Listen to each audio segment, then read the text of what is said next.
What's good, DBZ Nation? It's your boy, the Z Guru, aka the Philosopher. Today I want to talk about the top 5 most annoying things from DBZ Super. Now, before y'all type in the comments saying, yo, you a hating ass, hear me out, hold up. And I just want to give a brief disclaimer for anybody who's going to get offended or butthurt. I'm not here to kiss anybody's ass. I'm just here to give my opinion.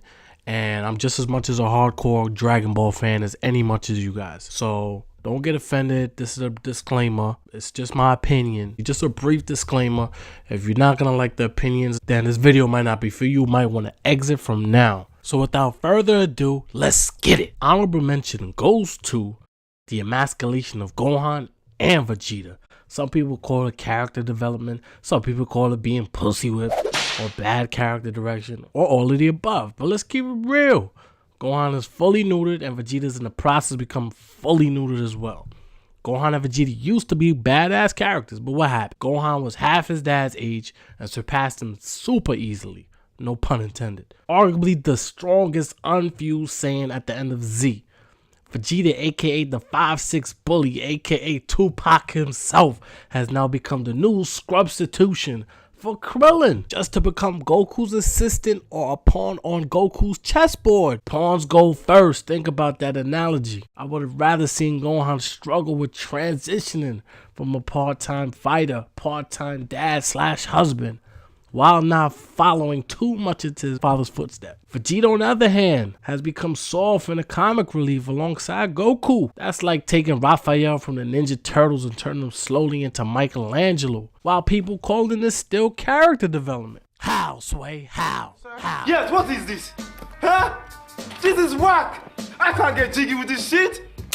Oh, but he has a family. Oh, he has kids. He's married now. He has a wife. Man, cut the crap, man. This guy's a prince of all Saiyans. He was a bully Dragon Ball Z. I ain't trying to hear that. There's no excuses. He's a comic relief now. He's soft. Facts. I'm about to start calling Gohan Drake. And I'm going to start calling Vegeta Snuggles the Bear. Y'all tell me who the softest one out of those two is. Listen, man, ain't nothing wrong with Vegeta falling in love, having a family and kids, none of that. What I'm saying to you is in Dragon Ball Z, his selfishness is what brought out his ruthlessness. Now in Super, he should not be taking a back seat to Goku at all, or any villain at all. I feel like that should be Vegeta's line that you don't cross. Family is what should bring out his ruthlessness. But I digress. Let's get into number 5, finally. Coming in at number 5. Short everything? Where the action at, bruh? Why the fight so short? Fights in Z used to be epic 10 to 12 boxing round fights, action packed. Now the fights feel like 1 to 3 rounds with an estimation of 15 to 18 minutes of fighting. Divide that up into 5 episodes. Come on, cuz. Fights are hit and miss in the show. 1 minute the fights look really good and the drawings are on point. Then sometimes the faces are all off, the muscles are all off, pause, no homo, punching each other in the fist. That shit is lame, no lie though. Sick of these dudes always punching each other in the fist. What is that? The next time I see that shit, I'ma just call it fisting. These dudes is fisting on camera. At it with no blood, no damage ripped on the clothes, no battle scars. But you know what? I do find it funny that everyone getting shot and stabbed so much in Super. You honestly would think this shit is Walking Dead. No, seriously though. This series is probably the most I've seen too many characters out there getting shot and stabbed too much. Look, I ain't complaining about people getting shot and stabbed in Dragon Ball Z or Super. What I'm saying is that these dudes getting shot and stabbed so much, there's no blood. Goku got shot in the freezer heart. Black Goku got shot at. Trunks got stabbed. Vegeta got stabbed. Goku got stabbed. Everybody got stabbed. No blood. There's no consistency. I'm just not used to it. I really have to get used to it again, because I'm not used to this shit, honestly, man. And even with the shorter arcs, I feel like there's not enough time for build-up.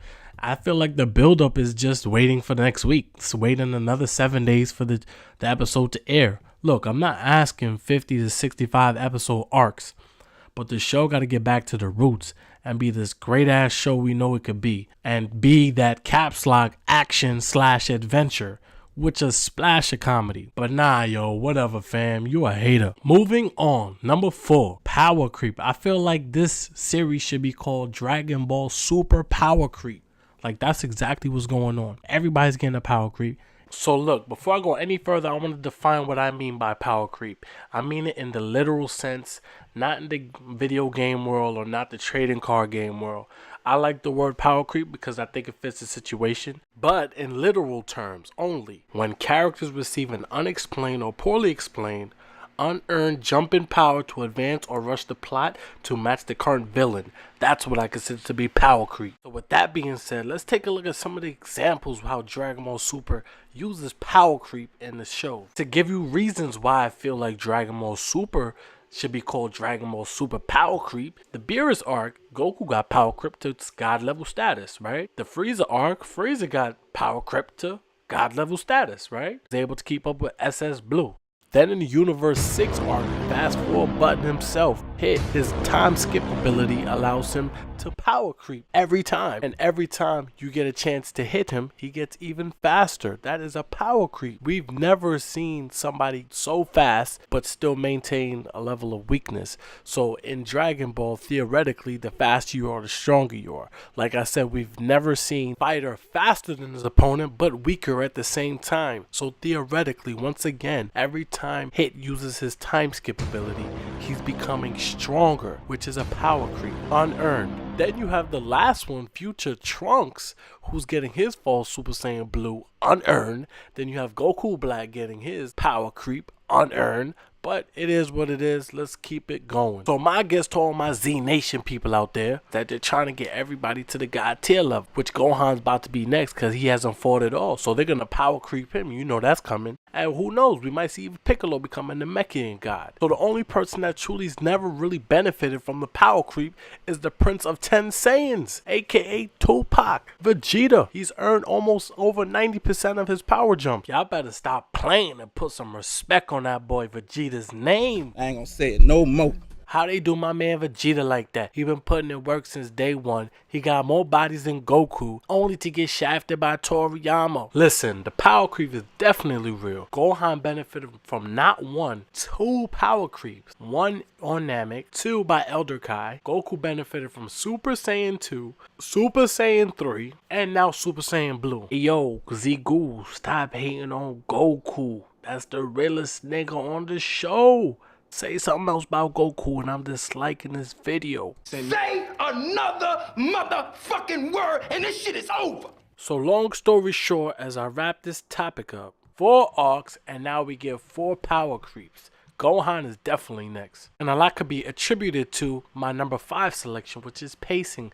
The pacing is all off, so expect them to power creep more characters in the future. I'm talking about you, Gohan and Piccolo. Let's keep it going right now. So coming in at number 3, we got power scaling. Does power levels even matter anymore? Look, I don't know about y'all Z Nation, but I'm so used to that fighting swag. Y'all know what I mean. That Vegito swag, that Super Vegeta swag, that Frieza swag, that Perfect Cell swag, that Majin Buu swag, that Goku first arriving on Namek swag. Y'all know what I'm talking about. And the only person that even resembles that type of swag is Hit and Beerus. So it's really hard to gauge these dudes' power levels anymore or scaling who's stronger than who, because it's not consistent. So the best example I could give you is when Super Saiyan Blue non-fused Goku does a full power Kamehameha wave, which then destroys half of Zamasu's face, which exposes his immortality. Mr. OG, Mr. OP, Vegito himself, Super Saiyan Blue, finally makes his return and does a final Kamehameha wave, but it doesn't do anything to Zamasu, not even a scratch? I don't know about y'all, but Zamasu's in the Illuminati. That's the only way he can survive that attack. That shit makes no sense. Nah, deadass though, somebody's gotta explain that one to me, please, in the comment section. Tell me how the fuck did Zamasu survive that? Not even get a scratch, nothing. And that boy Zamasu over here flying, preaching, and posing like he's Superman or Jesus or some shit. Now I ain't mad at it.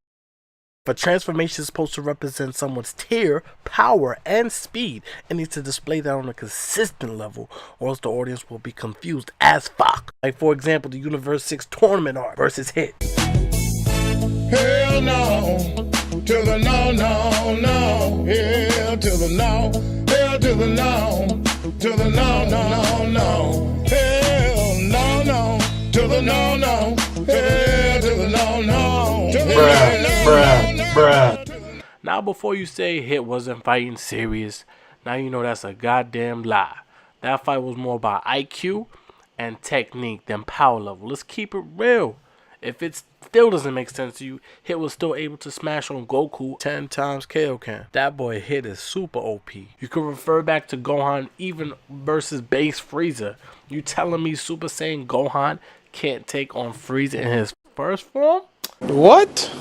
Or what about base Goku versus fourth form Frieza? This fight should have clearly been one-sided without Goku not even to have a move of muscle in his body. What was the swag in the fight? That's base God level form versus a fourth form Frieza. I'm sorry, I'm not buying that, man.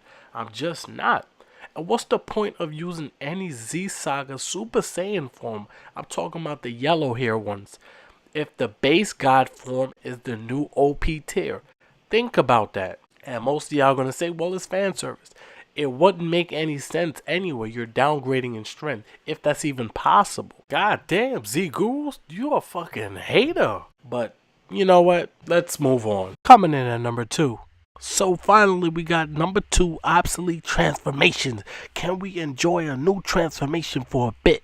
Look, man, Dragon Ball Super gotta stop treating these transformations like prostitutes. You gotta enjoy some of these hoes. I mean, transformations. It's like every arc that we get new transformations and we throw the shit in the garbage. If they're gonna make every transformation obsolete and trash every 2 arcs, they're gonna have to bring back the long power-ups. Especially if this is the first time we've seen a transformation. They're gonna have to make power-ups great again. Hashtag make power-ups great again. I don't know why people say they don't want to see the longer power-ups. Are y'all crazy? So y'all rather see the Three Stooges, aka the Pilaf gang, instead of getting the long epic power-up. Seems to me y'all have short-term memory. Do y'all remember the Super Saiyan 1 power-up that we got? The Super Saiyan 3 epic power-up that we got? Y'all rather see the Pilaf gang? Really? Bro, what are you talking about, man? Bro, I'm out, man. That nigga's tripping. To put this topic in perspective, I just want to say Dragon Ball Super gave us 4 arcs, and in 4 arcs, 4 transformations. In Dragon Ball Z, it was 291 episodes, 4 transformations. That's food for thought, Z Nation. I want to hear what y'all got to say down below about this part 2 as well. So I'm not going to dwell on it too much. I just kind of briefly want to state what I wanted to state. Now I'm going to just move on to number 1. So finally, number 1, Z Nation. Y'all still here? You smart, you loyal, you're grateful. I appreciate that. Thank y'all. I appreciate y'all if you're still here. So now the number 1 most annoying thing about Super that I cannot stand is, yes, indeed, filler.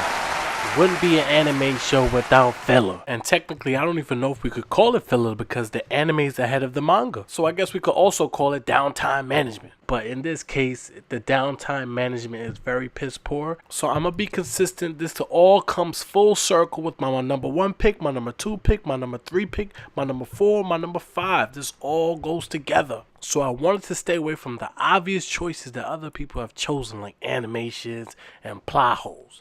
I was super close to putting Fisting on my top. Pause. That shit to me is still stupid. No one fights like this ever. Anyway, I felt like my top 5 all go together. Started with pacing. Pacing in the show is now solved with better downtime management because you can accurately allocate time being spent on the main plot, subplot, relevant characters, as well as supporting characters. Power creep. Power creep now is not necessarily avoidable in Dragon Ball, but we can appreciate the grind, the hard work, and dedication it takes for a character to rightfully earn his jump in power. Because once again, downtime management shows the grind and growth for that character, so we won't be easily dismissive as to how he obtained that power. Obsolete transformations and power scaling can now be appreciated more with better downtime management.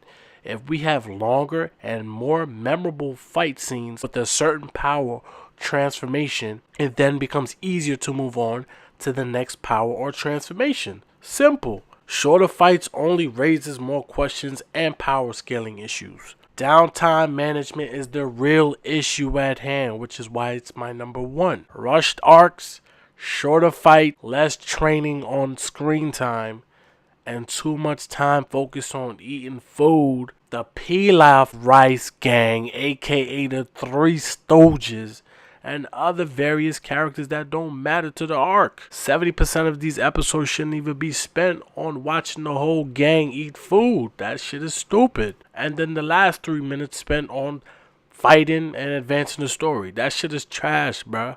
It was cool when Goku was the only one doing it. Now it's Vegeta, Whis, Champa, and Beerus, etc. Then when the episode is all over, we have to wait another fucking 7 days for the shit to air again. What's the point? Save all of that BS for in-between arc transitions. But I don't hate Dragon Ball Super for the last time, y'all. These are just my personal gripe and issues I have with the show. I think it will be a lot different from GT and Z. But it just needs to relax a bit and slow down. This is my top 5 though. Let me know what your top 5 is. And if you like this video as well, let me know in the comment section down below. So it's your boy, the Z Guru, aka the Philosopher. I'm signing out, Z Nation.